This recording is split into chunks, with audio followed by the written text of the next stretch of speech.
반갑습니다. 9월 19일 금요일 큐티 스케치 시간입니다. 오늘 본문은 로마서 8장 1절부터 11절까지의 말씀입니다. 오늘 본문은 이렇게 시작합니다. 그러므로 이제 그리스도 예수 안에 있는 자에게는 결코 정죄함이 없나니 이는 그리스도 예수 안에 있는 생명의 성령의 법이 죄와 사망의 법에서 너를 해방하였습니다. 오늘 본문은 예수 그리스도 안에서의 삶, 정죄함이 없는 삶, 그 삶은 또 어떤 삶인지를 가르쳐주는 본문입니다. 어떻게 보면 기독교의 복음의 가장 중요한 반전, 전환, 복음을 아주 잘 설명하는 오라나는 공고한 자로다. 이 사망의 법에서, 이 사망의 몸에서 누가 나를 건져내겠는가?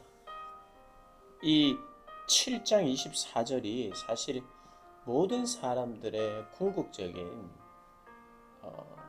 존재적 고백이죠. 존재적 실체.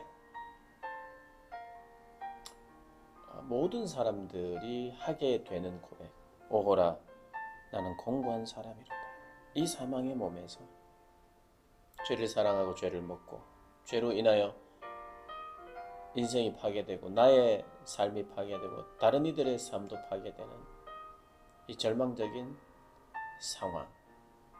하나님의 뜻을 내 마음으로는 섬기고 바라지만 더 강력한 죄의 법이 나를 주장하는 나를 계속해서 보면서 구원해줄, 이 사망의 몸에서 구원해줄 이가 어디 있겠느냐 라가 하는 그런 탄식 어린 이야기, 탄식 어린 고백이 우리 모두의 고백이죠.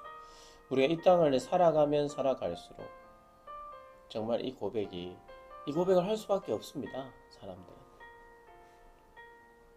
사도 바울 역시도 마찬가지였고요. 그런데 이제 그리스도 예수 안에 있는 자가 정죄함이 없다. 이 사망의 법 때문에, 이 사망의 몸 때문에 늘 정죄를 받으니까 힘들었는데 이제는 정죄하지 않는다는 거예요. 법은 정죄하잖아요. 우리가 교통법규를 어겼습니다. 그걸 받으면 기분 좋은 사람이 없죠. 좋다 이런 사람이 없죠.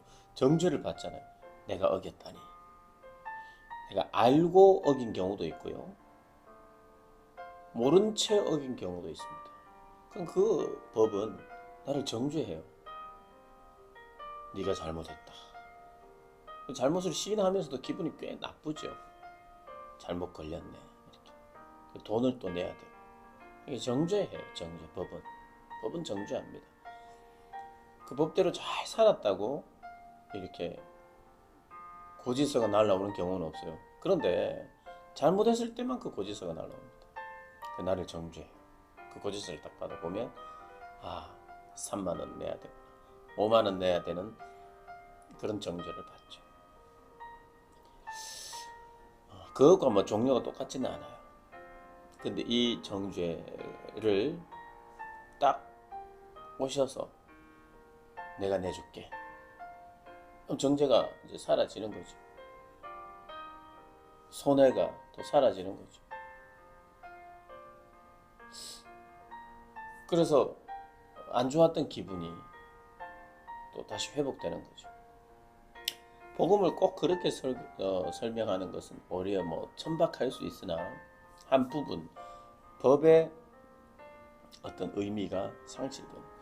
다 대신 내줄 뿐만 아니라 새로운 법이 이렇게 있다. 새로운 교통법이 있다. 새로운 은혜와 성령, 생명의 법이 나를 주장해서 어떻게 보면 더 이상 감사와 기쁨 그리고 회개가 있으면서 더 이상 교통법규를 지키지 않고 살아가는 것이 아니라 지키면서 살고 싶은 그러한 선한 열망이 생겨나는 거죠. 이게 바로 생명의 성령의 새로운 법이 우리를 주장하고 있었던 죄의 법, 사망의 법, 강력한 그 법을 이기고 그것이 나를 지배하기 시작하게 된다. 이것이 우리에게 어떻게 주어지느냐? 예수님이 다 하신 일을, 지불하신 일을 어떻게 우리가 그것을 받아들이게 되고 체험하고 경험하게 되느냐 하면 믿음의 원리를 따라서 믿음으로. 우리가 할 건 믿음이에요. 예수님께서, 하나님께서 그 일을 해야 하셨고 그 일의 보증으로 성령이 오시는 거지. 성령이. 하나님, 예수님은 그 일을 하셨어요. 나하고 무슨 상관이 있나 이렇게 보는데 정말 강력하게 상관이 있도록 만들어주는 분이 그분이 보내신 영이에요. 그분이 보내신 성령. 어떻게 보면 그분이 보내신 대사예요. 왕이 보내신 대사. 저는 왕의 이름으로 왔습니다. 우리 속에서 왕의 이름으로 왔습니다. 그리고 그분은 실제 왕이 되셨습니다. 그래서 제가 왔잖아요. 그렇군요. 그 안에서 이제 체험이 있을 수도 있고요. 그 안에서 뭔가 변화도 있을 수 있는데 그 변화의 주체가 누구냐? 예수님이라고 이야기해 주는 분이 바로 성령님이십니다. 그래서 그 일을 믿게 되는 거죠. 예수님의 일을. 그러면서 이제 주 안에 살아가는 구원받은 백성들, 성도들이 살아가는 삶의 방식은 5절부터입니다. 육신을 따르지 않아요. 육신의 일을 생각하지 않아요. 그러니까 하나님 없는 일에 대한, 죄에 대한 생각에 고정되지 않는다는 거예요. 예전에는 그것을 거기에 고정하고 집중하고 그리고 그 육신의 생각에 순종하고 이렇게 살았는데 이제는 성령이 오셔서 성령이 내주함으로 말미암아 예수 그리스도를 생각하게 하는 거예요. 예수님이 하신 일을 생각하고 이루신 일을 생각하고 앞으로 하실 일을 생각하는 거예요. 그러면서 그분께 감사하고 그분을 찬양하고 그분을 따르고 그분에게 순종해서 내 안에 큰 기쁨이 있는 거죠. 근데 그렇게만 살면 참 좋은데 내 육체가 아직 죽을 몸이 완전히 정리해야 될 몸이 있다 보니까 이 죄를 또 죄에 대해서는 자극하고 유혹하는 게 있고 또 이 땅은 완전히 예수 그리스도의 다시 오심으로 말미암아 완전한 심판과 구원이 이제 생기기 때문에 그 전까지는 사단이 활동하고 또 사단의 활동을 하나님 허락하셨죠. 알곡과 가라지를 걸러내는 방책이기도 하고 우리가 변화되는 성화되는 그런 도구로 사용하기도 하고 더 크신 하나님의 영광을 보여주기 위하여 하나님이 허락하시기로 하고 사단은 왜 허락하시는가? 그 질문은요 우리 다 답할 수 없어요. 근데 하나님의 시간을 둡니다. 그러니 계속해서 대적자들이 있는 거죠. 그러니 우리가 찬양하고 감사하고 만족하고 하나님의 순종하면서 따르는 이 삶의 기쁨을 우리가 그것만 누리면서 살면 좋은데 내 죄의 연약함과 대적자들이 있기 때문에 괴로움이 있는 거죠. 괴로움, 고난 이런 것이 있어요.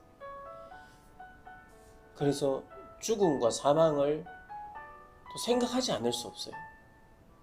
주변에 많은 사람들이 이 시대에는 순교하는 사람도 있었고요. 신앙 때문에 병들어 죽는 자도 생기고 죄의 유혹으로 넘어지는 자도 생기고 내 자신도 그렇고 내 자신이 죽기도 하고 주변의 사람들이 성도들이 죽기도 하고 대적과 핍박을 받기도 하는 그런 상황 속에서 자연스럽게 바라게 되는 것이 뭐냐면 예수님이 부활하셨듯이 우리도 부활하는데 그걸 지금 이야기하는 거예요. 우리의 죽을 몸을 다시 살리신다.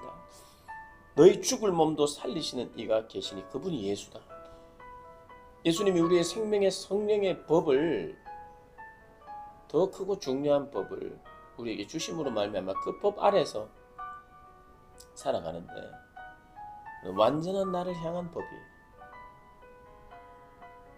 그래서 몸은 죄로 말미암아 죽었는 것이나 영은 의로 말미암아 살아있는 것이다 라고 말하면서 예수를 죽은 자 가운데서 살리신 이의 영이 너희 안에 거하시면 그리스도 예수를 죽은 자 가운데서 살리신 이가 너희 안에 거하시는 그의 영으로 말미암아 너희 죽을 몸도 살리시리라. 살아난다는 것. 참된 부활을 소망하게 해요. 그래서 성도는요, 이런 분들이 성도예요. 오라 나는 공고한 자로다. 이 사망의 몸에서 누가 나를 건져내리야 구원하리라. 근데 예수님을 만나서 그 건져냄을 고백하고 감사하는 거예요. 큰 만족과 기쁨이 있죠. 그러면서 그때부터 예수님의 성품이 시작되고 자라나고 발현되고 막 이런 가운데 있으면서 또 동시에 죄가 그걸 끌어내리려고 하는 압력이 있고, 그래서 그것을 거부하고 영의 생각을 따라서 순종하는 삶을 사는 거죠. 그런데 우리 넘어질 때도 있어요. 근데 은혜 아래에 있기 때문에 어떻게 합니까? 회개하게 되고, 하나님 앞에 회개하며 다시 하나님의 관계가 새로워지면서 죄를 또 부끄러워하게 되고, 내가 육의 생각에 머무르면 안 되겠다 결단하게 되고, 그러나 또 넘어가기도 하고, 그런 삶을 살아요. 그러면서 동시에 이 땅을 그리스도인으로 산다는 것은 고난을 선택한 자이기도 해요. 세상이 싫어하는, 악이 싫어하는 선한 삶을 살아갈 때 악이 우리를 방해하잖아요. 대적이 있고 사단이 우리를 속이고 대적하려고 하죠. 대적합니다. 그러니 이 땅에서의 짧은 시간 속에서 내가 구원받았지만 대적자들에 의해서 죽임을 당하고 병들고 아파하는 그 여러 사람들과 사망의 권세들을 보면서 생명의 참된 완전한 완성의 날을 자동적으로 향하게 되죠. 그러니까 이 땅을 사는 것 속에서 감사하고, 이 땅에서 변화되기도 하고, 성령과 더불어 동행하고 주님과 동행하면서 우리가 이 땅을 살지만, 이 땅 속에서 고난, 그 고난, 주어진 고난 때문에 더 부활을 바라보게 되는. 그러니까 하나님께서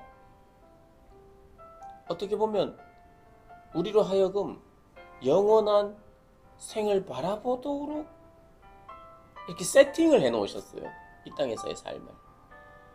그렇게 하나님이 세팅해 놓으셨어요. 그러니까 그날을 바라보고 주님의 오심을 기다리도록 세팅을 해놨어요. 안 기다리면 안 되도록 하나님께서 참된 신앙의 길이 그것인 줄 저희들에게 알게 하기 위해 그렇게 세팅했죠. 혹시라도 예수 믿는 것이 좋고 기쁘고 감사한데 동시에 이런 믿는 내가 육의 일과 죄를 생각하고 때로는 넘어지기도 한다는 것, 하나님이 세팅해 놓은 것 속에 있다는 것이에요. 그리고 계속되는 대적들의 원수의 핍박과 고난이 나의 의롭고 선한 삶을 살게 하고 또 복음을 전하고 예수를 전하게 하는 삶을 방해하는 세력이 있는가? 하나님 그렇게 세팅해 놨어요.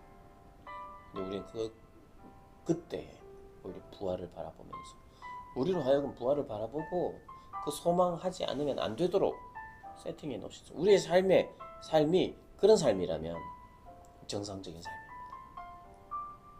피할 수 없는 삶이기도 하고 하나님의 세팅장에 있는 거예요. 이 세팅 앞에서 우리 믿음의 선진들이 선택하며 하나님께 헌신했던, 그리고 감사했던 그런 삶을 우리도 따라 사는 것, 그 성경을 통해서 배우게 되는 진리죠. 그 진리로 살아가는 저와 여러분 되시기를 주님의 이름으로 축복합니다.